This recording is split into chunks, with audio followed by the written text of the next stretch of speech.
Hello everyone, आप सभी लोगों का फिर से एक बार स्वागत है मेरे यूट्यूब चैनल पे। तो आज हम लोग देखने वाले हैं important MCQs video lecture series का। ये हमारा अगला पार्ट है जिसमें हम देखेंगे रिसर्च एप्टीट्यूड को, अनुसंधान अभिक्षमता का।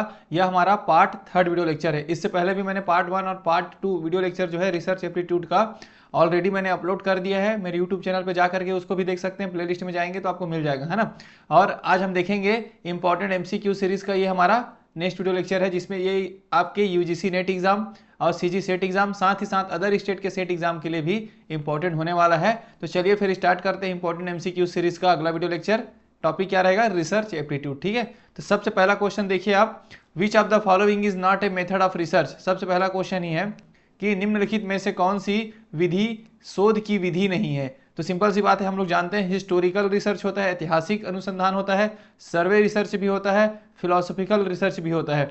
बट आप लोग देखे होंगे ऑब्जर्वेशन रिसर्च नहीं होता, क्योंकि ऑब्जर्वेशन एक स्टेप है। जब हम एक्सपेरिमेंटल रिसर्च करते हैं, है ना, तब हम वहाँ पे क्या करते हैं? ऑब्जर्वेशन करते हैं, अवलोकन करते हैं। तो अवलोकन एक स्टेप है, समझ लीजिए, प्रोसेस है। लेकिन हिस्टोरिकल, सर्वे और फिलोसॉफिकल एक रिसर्च के मेथड्स हैं। ठीक है, तो आंसर क्या हो जाएगा? विच of the following is not a method of research. तो ये हो गया आपका अवलोकन, observation is the correct answer इसमें। ठीक है, क्योंकि इसमें जो शोध की विधि नहीं है पूछा गया है ना।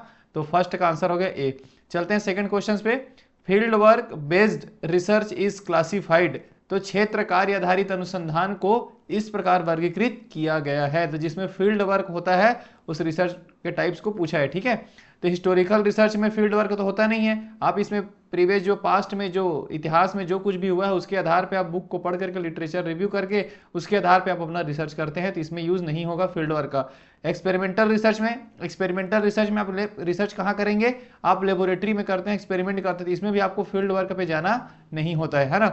बायोग्राफिकल रिसर्च, किसी के अगर जीवनी को लेकर के आपको रिसर्च करना है तो इसमें भी कहीं पर भी आपको फील्ड वर्क में जाने की जरूरत नहीं है। जो भी उनके पास जीवनी है उनके आधार पे, बायोग्राफी को देख करके आप उसके बेस पे रिसर्च करते हैं। तो इन तीनों रिसर्च में आपको, है ना, फील्ड वर्क की जरूरत नहीं पड़ती है। इंपेरिकल रिसर्च में आपको फील्ड वर्क पर जाना पड़ता है, फील्ड वर्क जा करके आपको डाटा का कलेक्शन करना पड़ता है। ठीक है, तो इंपेरिकल रिसर्च, अनुभवजन्य रिसर्च होता है, इसमें फील्ड वर्क का यूज होता है, क्लासिफाइड होता है। Field work based research is classified as a empirical research. ठीक है, तो इसका आंसर क्या हो जाएगा? इसका आंसर है ए।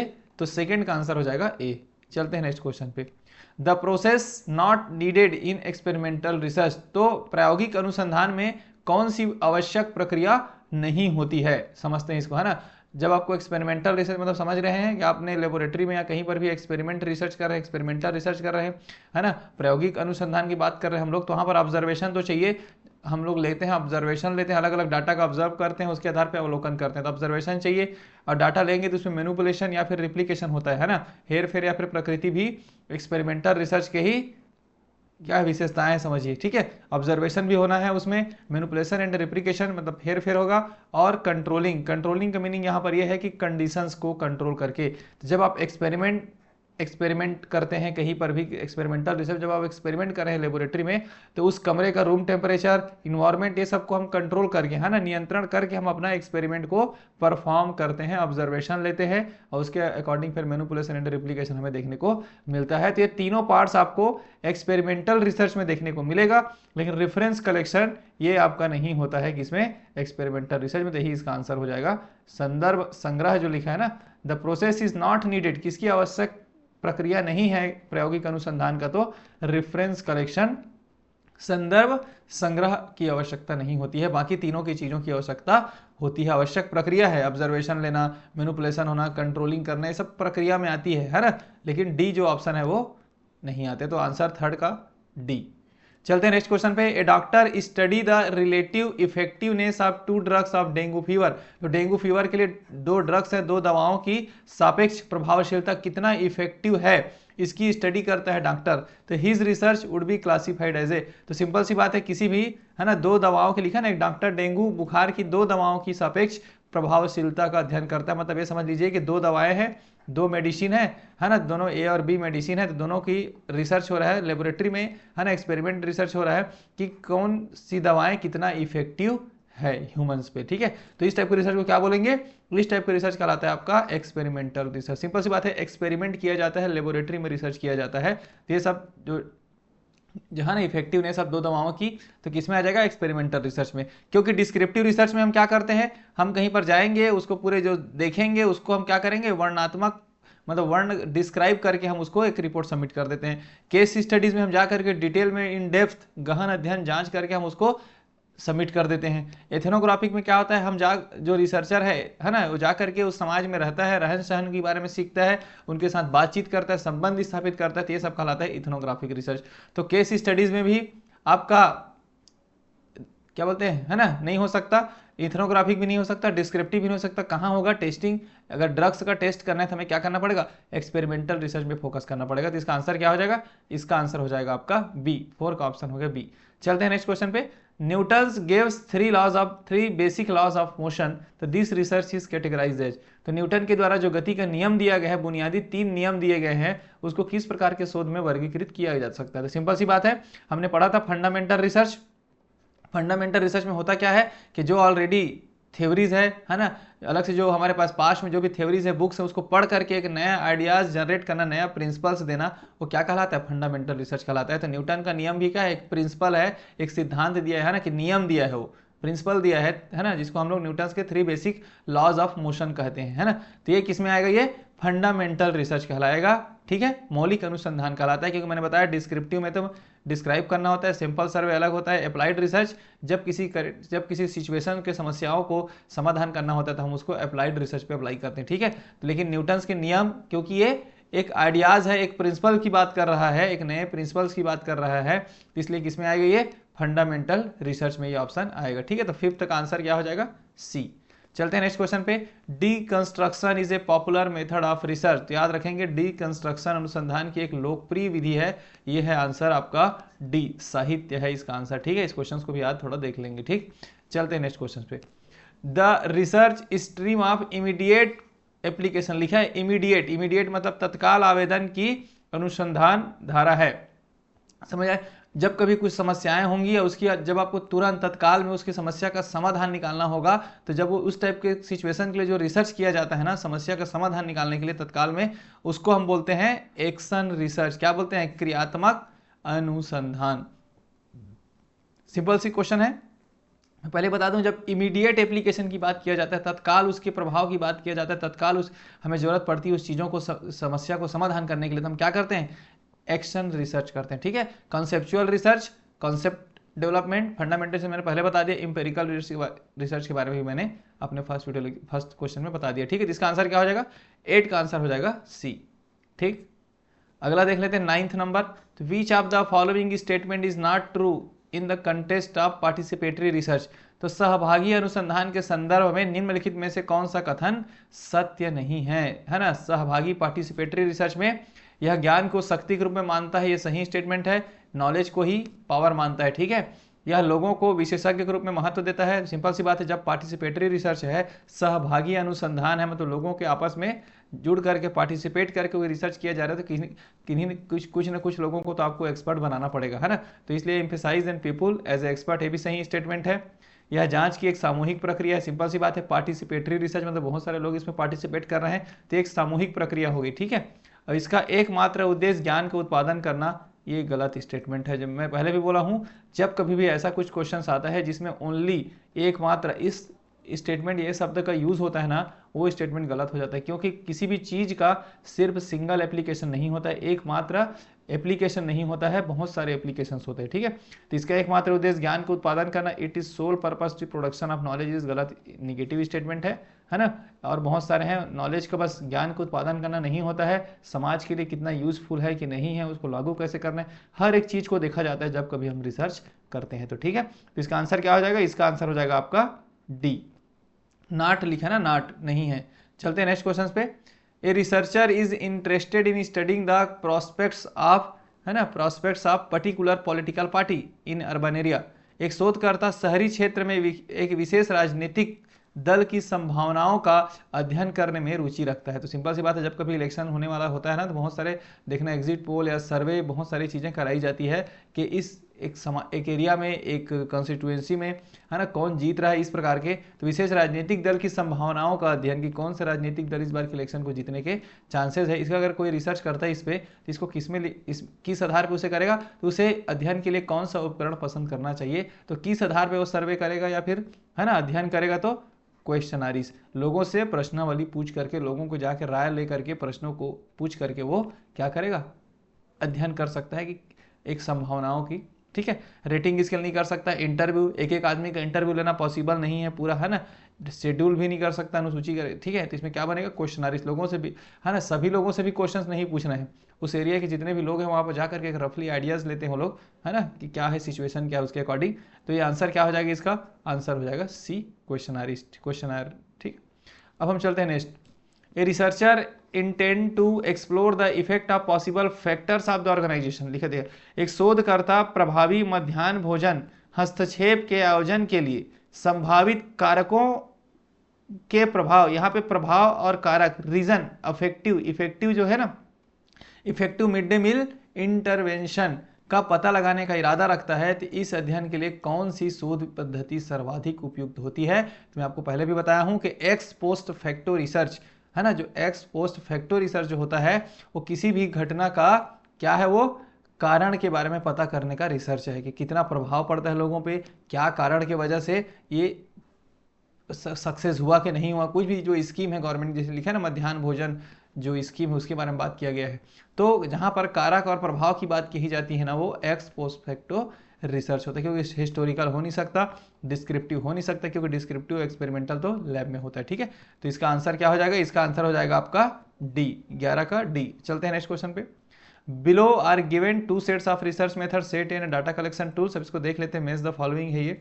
तो सबसे पहले एक्सपेरिमेंटल रिसर्च, प्रायोगिक विधि के लिए मैं बता दूं आपको क्या करना पड़ेगा। जब आप लैब में एक्सपेरिमेंट करते हैं ना, तो आपको किसी न किसी केमिकल को स्टैंडर्डाइज किया जाता है, मतलब उसको एक स्टैंडर्ड डिसाइड किया जाता है, इसलिए इसका आंसर क्या आ जाएगा, स्टैंडर्डाइज टेस्ट होता है, ठीक है। क्योंकि लैब एक्सपेरिमेंट में वो टेस्ट पहले से फिक्स है कि आप इस केमिकल का टेस्ट करना है तो इस आधार पे करेंगे। तो जो स्टैंडर्डाइज टेस्ट है, मान्यता प्राप्त परीक्षा जिसको बोल रहे हैं हम लोग, जो टेस्ट है उसी को हम एक्सपेरिमेंट को फॉलो करते हैं, ठीक है। आ गया वो समझ में। जब एक्सपेरिमेंटल रिसर्च हम करते हैं, एक्सपेरिमेंट में जब करते हैं, मतलब एक्सपेरिमेंटल मेथड यूज करते हैं, तो उसमें होता क्या है कि जो पहले से टेस्ट बना हुआ है ना, उसी टेस्ट को हम क्या करते हैं, परफॉर्म करते हैं, और टेस्ट में देखते हैं कि पॉजिटिव आया कि निगेटिव आया। तो पहला का आंसर क्या हो जाएगा, third. X post facto research में इसका आंसर क्या है, एक्स पोस्ट फैक्टो रिसर्च ना, 12 का आंसर है बी। अब देखिए बी क्या है, बी में क्या है, ऑप्शन बी, ए का थर्ड है, बी का फोर्थ है, बी का क्या है, फोर्थ है। तो बी का फोर्थ मतलब एक्स पोस्ट फैक्टो रिसर्च में टिपिकल कैरेक्टरिस्टिक्स टेस्ट के बारे में हम बात करते हैं विशेष, ठीक है। डिस्क्रिप्टिव सर्वे मेथड में हम क्या करते हैं, डिस्क्रिप्टिव वाले में हम यूज करेंगे क्वेश्चनरी। जब आपको, है ना, वर्णनात्मक सर्वेक्षण, जब आप जाके डिस्क्राइब करना चाहेंगे रिसर्च को, जाकर के डिस्क्रिप्टिव फॉर्म में आपको देना है, रिपोर्ट सबमिट करना, तो आप लोगों से क्वेश्चनरीज करके जो भी आपको कंक्लूजन मिला उसके आधार पे आप रिपोर्ट सबमिट करते हैं। लास्ट में क्या है, हिस्टोरिकल मेथड। हिस्टोरिकल मेथड के लिए हम क्या यूज़ करेंगे, प्राइमरी और सेकेंडरी सोर्सेस यूज़ करेंगे। जो भी हम डाटा यूज़ करते हैं ना, जो पुराने बुक्स हैं, पुरानी हमारे पास जो भी कला है ना, हर एक चीज़ जो एंशिएंट चीज़ है उनका यूज़ करेंगे, वही तो हमारा प्राइमरी और सेकेंडरी सोर्स हो जाएगा। उसी के आधार पर हम ऐतिहासिक रिसर्च करेंगे, हिस्टोरिकल रिसर्च करेंगे, ठीक है। तो इस आधार पर इसको आप याद रखेंगे, क्वेश्चन पूछा जा सकता है। तो आंसर क्या हो जाएगा, 12 का आंसर है आपका बी। चलते हैं नेक्स्ट क्वेश्चन पे। A researchers attempt to evaluate the effect of method of feeding and anxiety proneness of children. एक शोधकर्ता बच्चों की चिंता प्रवणता पर भोजन की विधि के प्रभाव, देखिए फिर आ गया, प्रभाव का मूल्यांकन करने का प्रयास करता है। इसके लिए शोध की कौन सी विधि उपयुक्त होगी। तो मैं पहले बताया, जब कभी प्रभाव की बात आएगी तो x post facto method research होता है, ठीक है। चलते हैं नेक्स्ट क्वेश्चन पे। From the following list identify the qualitative research characteristics and select your answers from the codes given below. हमें किसके गुणात्मक अनुसंधान की विशेषताओं की पहचान करना है। तो सबसे पहला ऑप्शन है उद्देश्य कथन और शोध प्रश्न बनाना। ये स्टेटमेंट गलत है। उद्देश्य और शोध प्रश्नों को व्यापक रूप में बताना ये होता है। तो क्वालिटेटिव रिसर्च में जो आपका उद्देश्य है, जो आपका शोध के प्रश्न है, मतलब क्वेश्चन है, रिसर्च के क्वेश्चन है, उसको ब्रॉड वे में बताना होता है। पहला, कम संख्या में व्यक्तियों से शब्दों के आधार पर डेटा एकत्रित करना, ये भी एक सही स्टेटमेंट है ना। 14 का आंसर क्या है, 14 का आंसर है आपका ए, 2, 3, 5। एक बार देख लेते हैं 3। तो कम संख्या में व्यक्तियों से शब्दों के आधार पर डेटा एकत्रित करना। देखिए कम संख्या में है इसमें, अगर संख्या अधिक होती तो क्या हो जाता, वो हो जाता क्वांटिटेटिव रिसर्च हो जाता है, क्वालिटेटिव नहीं रह जाता, वो मात्रात्मक में आ जाता हो, क्योंकि मात्रात्मक जो रिसर्च है वो क्या है, वो क्वांटिटी पे डिपेंड करता है, मात्रा पे डिपेंड करता है। लेकिन यहाँ पे कम संख्या में व्यक्तियों से शब्दों के आधार पर डेटा एकत्रित करना, मतलब व्यक्तियों की संख्या कम है, मतलब ये क्वालिटेटिव रिसर्च है, तो ये भी इसका आंसर आएगा। ठीक है, संख्यात्मक डेटा एकत्र करना और सांख्यिकी विश्लेषण करना, ये इसका काम नहीं है। अब पाठ विश्लेषण का उपयोग करना और निष्कर्षों के बड़े अर्थों की व्याख्या करना, तो जो भी आपका निष्कर्ष निकलेगा उसका व्याख्या बड़े अर्थों में करेंगे। ठीक है, तो ये 2, 3 और 5 इसका करेक्ट स्टेटमेंट है। इस क्वेश्चन को मैंने इसलिए लिया है ताकि आपको क्वालिटेटिव रिसर्च से संबंधित अगर क्वेश्चंस आते हैं तो इस आधार पे आप थोड़ा बहुत उसको कैरेक्टराइज कर पाएंगे। ठीक है, तो आंसर क्या है इसका, आंसर है फर्स्ट 2, 3, 5। चलते हैं नेक्स्ट क्वेश्चन पे। अब केस स्टडीज क्या होता है, केस का अध्ययन करना क्या होता है, जिसका आंसर याद रखेंगे आप, किसी भी विषय और उससे संबंधित स्थितियों की गहन जांच, इन डेप्थ एग्जामिनेशन, गहन जांच। ठीक है, अब subject and it's related conditions की बात करते हैं। ऐसा नहीं है मौजूदा सामाजिक राजनीतिक स्थिति पे एक रिपोर्ट सबमिट करना नहीं है, जांच करना है। केस स्टडीज मतलब आपको जांच करना है, वो भी डेप्थ में जांच करना है, गहन जांच करने की बात कही जाती है। ठीक है, इस चीज को याद रखें। तो आंसर क्या है इसका, 15 का आंसर है आपका बी। चलते हैं नेक्स्ट क्वेश्चन पे। Participant observation is a part of, प्रतिभागी अवलोकन एक भाग है, किसका है, सिंपल सी बात सोचिए आप, है ना। आपको क्या चाहिए, पार्टिसिपेंट चाहिए, आपको लोग चाहिए अगर आपको रिसर्च करना है तो। फिलोसॉफिकल रिसर्च में नहीं चाहिए। फिलोसॉफिकल रिसर्च में क्या होता है, हम दार्शनिक लोगों के विचारों को पढ़ते हैं, उसके आधार पे हम रिसर्च कर देते हैं। उसके बाद भाषा का मानसिकतावादी सिद्धांत, मेंटलिस्ट थ्योरी ऑफ लैंग्वेज, इसमें भी नहीं चाहिए। मैथमेटिकल रिसर्च में चाहिए नहीं, मैथमेटिकल रिसर्च में हम तो डाटा पे करेंगे, है ना, इसमें लोगों का पार्टिसिपेशन नहीं चाहिए। लेकिन आपका एथनोग्राफिक जो रिसर्च होता है, इसमें क्या होता है, आप जा करके उस समाज में रहेंगे, उनके रहन सहन को समझेंगे, उनसे बातचीत करेंगे, तो आपको लोगों का पार्टिसिपेशन तो चाहिए, लोगों का भागीदारी तो चाहिए, जब आपको इस प्रकार की रिसर्च आपको करना पड़ेगा। ठीक है, तो एथनोग्राफिक रिसर्च में ये क्या है, participatory observation is a part of, तो प्रतिभागी का अवलोकन करना एक इसका भाग किसका है, तो ये इथनोग्राफिक रिसर्च का है। ठीक है, तो 16 का आंसर हो गया डी। चलते हैं 17 क्वेश्चन पे। 17 क्वेश्चन को देखते हैं, है ना। Through which research method the manipulation of independent variables and its effect on dependent variables is examined with reference to a hypothesis under control condition. देखिए, तो हम लोगों ने देखा था अभी एक्सपेरिमेंटल रिसर्च, मैंने बताया था कि इसमें हेर फेर और आश्रित मैनिपुलेशन हो सकता है, और एक नियंत्रण परिस्थितियों में हमें करना है, एक कंट्रोल कंडीशंस पे जब रिएक्शंस को परफॉर्म किया जाता है, वो किसका एग्जांपल है, एक्सपेरिमेंटल रिसर्च का, जो कि हम लोगों ने ऊपर में ऑलरेडी इसको देखा है। ठीक है, तो 17 का आंसर भी क्या हो जाएगा, डी। चलते हैं नेक्स्ट क्वेश्चन 18 पे। The study of why does stressful living result in heart attack can be classified, तनावपूर्ण जीवन जीने से दिल का दौरा क्यों पड़ता है का अध्ययन किया जाता है, इस प्रकार का वर्गीकृत किया जा सकता है। ठीक है, तो जब क्यों और कैसे का जब बारे में जब रिसर्च किया जाता है ना, क्यों हुआ और कैसे हुआ, ये कहलाता है आपका एक्सप्लेनेटरी रिसर्च में आता है। किसमें आता है, व्याख्यात्मक शोध में ये रिसर्च आपको देखने को मिलेगा। ठीक है, क्योंकि बाकी जो 3 है ये, ठीक है, अभी देखेंगे इस सब चीज को। तो अगर इसी में प्रभाव के बारे में बात किया होता ना कि क्या क्या प्रभाव पड़े लोगों में, तब ये क्या आ जाता, तब ये आ जाता आपका x post facto research. Exploratory research मैंने बता दिया रीजन। चलते हैं नेक्स्ट क्वेश्चन पे। Quantitative research is also called, मात्रात्मक शोध को भी कहा जाता है। तो मात्रात्मक शोध क्या होता है, हमेशा याद रखेंगे, स्ट्रक्चर्ड होता है, वो संरचित दृष्टिकोण से उसको किया जाता है। क्योंकि बाकी जो 3 है ना, ये क्वालिटेटिव रिसर्च है। क्या है, क्वालिटेटिव रिसर्च, इसको याद रखेंगे। इथनोग्राफी मैंने बता दिया, अनस्ट्रक्चर्ड भी, और डिस्क्रिप्टिव हम जानते हैं। ठीक है, तो क्वांटिटेटिव रिसर्च को स्ट्रक्चर्ड अप्रोच कहा जाता है। ठीक है, इस चीज को भी आप याद रखेंगे।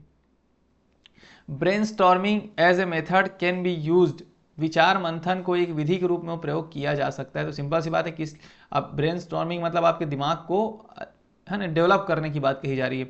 तो किसके लिए करेंगे हम, generating new ideas in the area of interest, इसको बोलते हैं। Answer C is the correct option है। ठीक है, इन सब चीज़ों को याद रखेंगे। क्रिटिकल थिंकिंग नहीं है, नए आइडियाज को जनरेट करवाना ही क्या है, इंटरेस्ट को बढ़ाना उसका मेन टारगेट होता है ब्रेनस्टॉर्मिंग का। अगला चलते हैं। A pilot study is also called as a, pilot अध्ययन को भी कहा जाता है। जैसे आप लोगों ने देखा होगा, कोई भी सरकार के द्वारा कुछ योजनाएं बनाई जाती है तो उसको पहले पायलट रूप में लागू किया जाता है, मतलब कहीं एक छोटे एरिया पे लागू किया जाता है कि लोगों को कितना कैसे उस पर इफेक्ट पड़ रहा है, उसको बोलते हैं पायलट प्रोजेक्ट, है ना। पहले मतलब उसको चेक किया जाता है उस प्रोजेक्ट को, वो क्या कहलाता है, पायलट प्रोजेक्ट कहलाता है। तो इसका पायलट प्रोजेक्ट को और क्या कहा जा सकता है, तो फिजिबिलिटी स्टडी बोलते हैं। व्यवहार्यता अध्ययन मतलब कितना व्यवहारिक है वो योजना लोगों के लिए, इसलिए इसको किया जाता है फिजिबिलिटी स्टडी। तो इसका आंसर क्या हो जाएगा, pilot study is also called as a feasibility study. कितनी व्यवहारिकता है, कितनी व्यवहारिक है लोगों के लिए वो चीज़ें, अगर हम इस योजना को लेके आते हैं, अगर हम स्कीम को लेके आते हैं, तो लोगों में क्या क्या चीज़ें इसकी इफेक्ट देखने को मिलेगी। ठीक है, तो इसका आंसर क्या हो जाएगा, 21 का आंसर है आपका बी। अब हम चलते हैं 22 पे। In which of the following research paradigms the focus of concern in on interpreting reality in terms of participant perspective। तो निम्नलिखित में से किस शोध प्रतिमान में चिंता का ध्यान प्रतिभागियों के परिप्रेक्ष्य के संदर्भ में वास्तविकता की व्याख्या करने के लिए किया जाता है। सिंपल सी बात, इसका आंसर क्या है, बी का आंसर, 22 का आंसर है आपका सी। 22 का आंसर है इथनोग्राफिक रिसर्च। फिर वही बात है कि उनके प्रतिभागियों के, लिखे ना, प्रतिभागियों के परिप्रेक्ष्य में, मतलब इसमें लोग पार्टिसिपेट कर रहे हैं। तो किस में पार्टिसिपेट करते, मैंने बताया था इथनोग्राफिक रिसर्च में। और जो लोग पार्टिसिपेट करते हैं इस रिसर्च में, उसी को ध्यान में रखते हुए उन पे जो रिसर्च किया जाता है, उन पे जो व्याख्या लिखी जाती है, वो क्या कहलाएगा, आपका इथनोग्राफिक रिसर्च कहलाता है। ठीक है, 22 का सी। चलते हैं थर्ड। एक विश्वविद्यालय शिक्षक ग्रामीण बच्चों की आकांक्षा के स्तर और उपलब्धि के बीच संबंध का अध्ययन करना चाहता है। तो शोध का कौन सा डिजाइन संदर्भ में सबसे उपयुक्त होगा।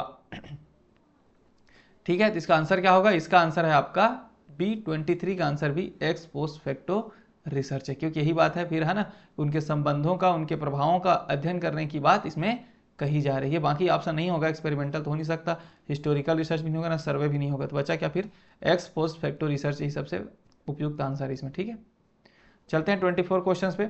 ये university teacher plans to improve the study habits of students in her class, which type of research paradigm will be helpful in the regards. देखिए, अब वो एक टीचर है, यूनिवर्सिटी के टीचर है, वो चाहता है कि अपनी कक्षा में छात्रों की जो अध्ययन की आदतों में सुधार करने की योजना बना रहे हैं। मतलब, है ना, क्लास को अपनी क्लास को ज़्यादा से ज़्यादा अच्छा बच्चे अटेंड करे और इफेक्टिव हो, इसके लिए जब वो रिसर्च करता है ना, तो क्या कहलाएगा, वो कहलाएगा आपका 24 का डी, एक्शन रिसर्च कहलाएगा। क्योंकि वो तत्काल में चाह रहा है, वो, है ना, तत्काल चाह रहा है कि कैसे मैं क्लास को इफेक्टिव बनाऊं, जिससे जो छात्रों की अध्ययन की आदतों में सुधार देखने को मिले। तो इसका आंसर क्या हो जाएगा, इसका आंसर हो जाएगा आपका एक्शन रिसर्च हो जाएगा। ठीक है, इस चीज़ को आप याद रखेंगे। इस प्रकार से जब क्वेश्चन आपको देखने को मिलेगा जिसमें एप्लीकेशन जो है ना तुरंत हमें देखने को मिलने वाला, क्योंकि देखिए, अगर वो अध्ययन करता है और छात्रों की आदतों को जान जाता है कि क्या चीज़ उनको पसंद है, नहीं पसंद, उसके आधार पर अगर वो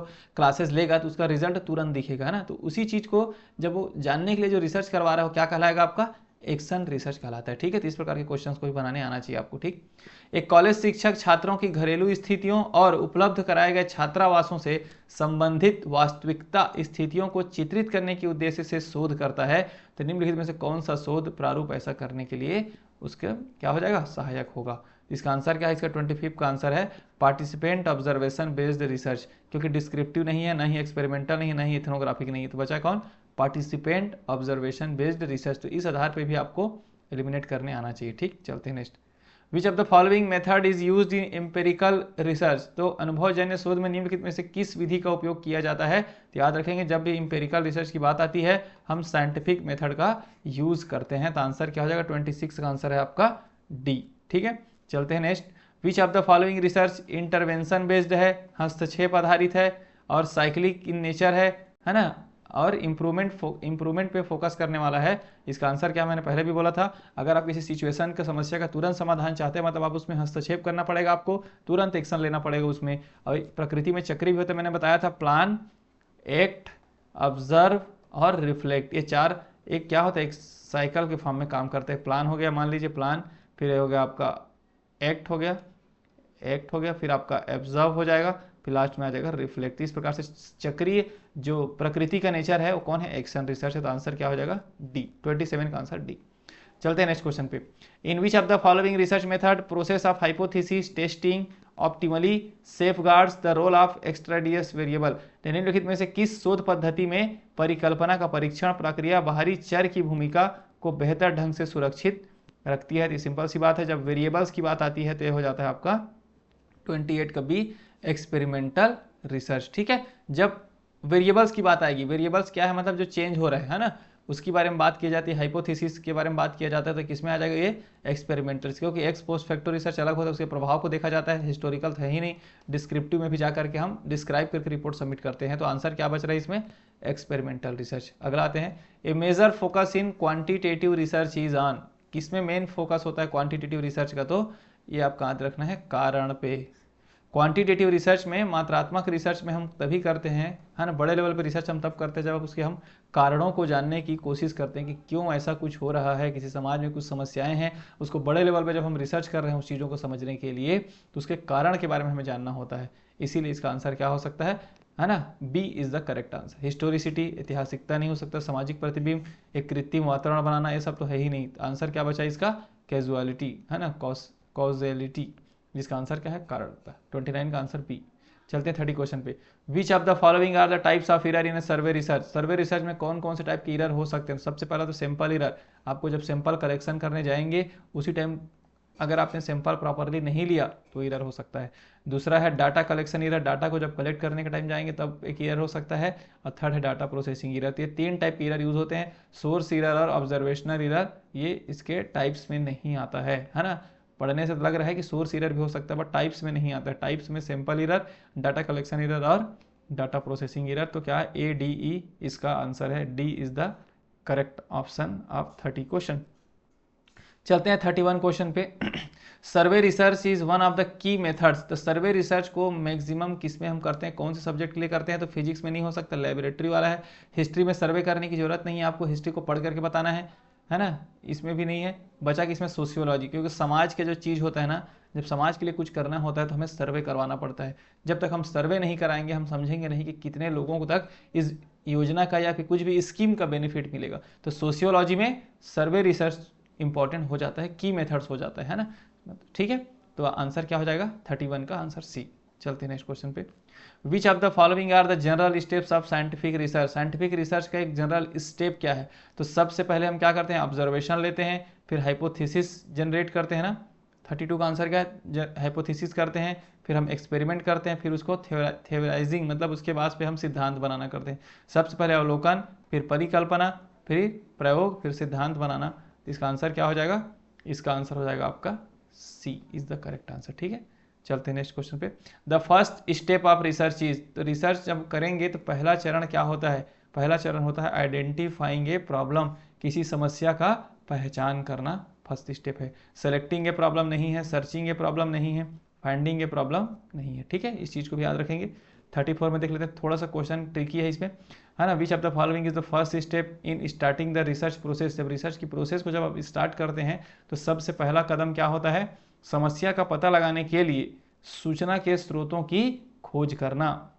तो हमने देखा था अभी ऊपर में क्या देखा हम लोगों ने? Identification of problem. लेकिन इससे पहले भी ये वाला स्टेप फॉलो किया जाता है कि search source of information to locate problem. हम सबसे पहले सोर्स को ढूंढते हैं, उसका समस्या का पता लगाने के लिए सूचना के स्रोतों की खोज करना भी उससे भी पहला स्टेप है। ठीक है, तो इसमें क्या था? इसमें वो ऑप्शन नहीं होने की वजह से था, लेकिन 34 में ऑप्शन ए करेक्ट आंसर है। 35 देख लेते हैं। तो विच sequence of the research step is logical in the list given below. तो रिसर्च के जो स्टेप्स होते हैं उसकी बात यहाँ पर कही जा रही है। तो कौन कौन से किसके बाद क्या किया जाता है आप देख सकते हैं। 35 का आंसर क्या है आपका? सी। देखिए, सबसे पहले प्रॉब्लम फॉर्मुलेशन, सबसे पहले हम क्या करेंगे? सी को देखते हैं, है ना। समस्या का निर्माण करते हैं, फिर हाइपोथेसिस करते हैं, फिर हम एक परिकल्पना करते हैं, फिर डेवलपमेंट ऑफ उस हाइपोथेसिस को समझने के लिए रिसर्च का डिज़ाइन करते हैं हम लोग, फिर कलेक्शन ऑफ डाटा करते हैं, फिर डाटा का एनालिसिस करेंगे और फॉर्मुलेशन ऑफ जनरलाइजेशन करेंगे। जो भी हम एनालिसिस करेंगे उसके आधार पर एक जनरली प्रिंसिपल देंगे और लास्ट में हम कंक्लूजन देते हैं। तो ये इसका करेक्ट सीक्वेंस है सी। समस्या का निर्माण करना, फिर परिकल्पना करना, फिर एक शोध का डिज़ाइन विकास करना, फिर डाटा का संग्रहण करना, डाटा का विश्लेषण करना और लास्ट में जनरलाइज कर देना और निष्कर्ष तैयार करना। ठीक है, आप देख सकते हैं बाकी ऑप्शंस को देखेंगे तो C option is the correct option 35 पर। ठीक है, अब देखते हैं लास्ट क्वेश्चन 36। तो which of the following sequence of research step is nearer to scientific method. अब देखिए वो क्या नॉर्मल कंडीशंस पे था, है ना, लिखा है ना नॉर्मल रिसर्च के स्टेप्स हैं, लेकिन साइंटिफिक मेथड वाले रिसर्च के लिए स्टेप्स के बारे में भी जानकारी होना चाहिए।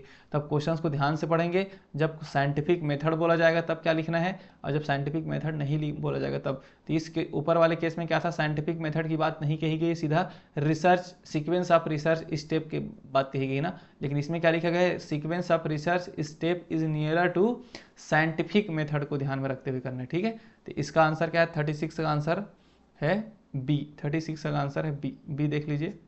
परसीविंग द प्रॉब्लम का सिचुएशन, सबसे पहले समस्या की स्थिति को समझना, फिर लोकेट द एक्चुअल प्रॉब्लम, फिर वास्तविक समस्या और उसको डिफाइन करना, उसकी परिभाषा का पता लगाना, फिर हाइपोथेसिस परिकल्पना करना, फिर deducing the consequence of suggested solution, है ना, परिकल्पना करना, सुझाए गए समाधान के परिणामों का अनुमान लगाना, और कार्यवाही में परिकल्पना का परीक्षण करना, the testing the hypothesis in action. तो ये सब चीज़ों को आप देख सकते हैं। तो इसका आंसर क्या है, 36 का आंसर है बी।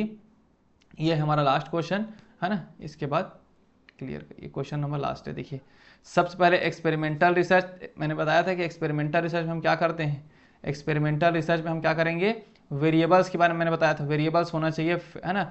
तो ए का क्या हो जाएगा, ए का हो जाएगा आपका, सॉरी, एक्सपेरिमेंटल रिसर्च में हम क्या करते हैं, मैनिपुलेटिंग की बात किया मैंने ना, इंडिपेंडेंट वेरिएबल्स इन्हें कंट्रोल कंडीशन में बताया था। एक्सपेरिमेंटल रिसर्च में कंट्रोल कंडीशंस होने चाहिए और मैनिपुलेटिंग कर सकते हैं हम। हाँ, तो एक्सपेरिमेंटल एक ऑप्शन हो गया। Third, x post facto research.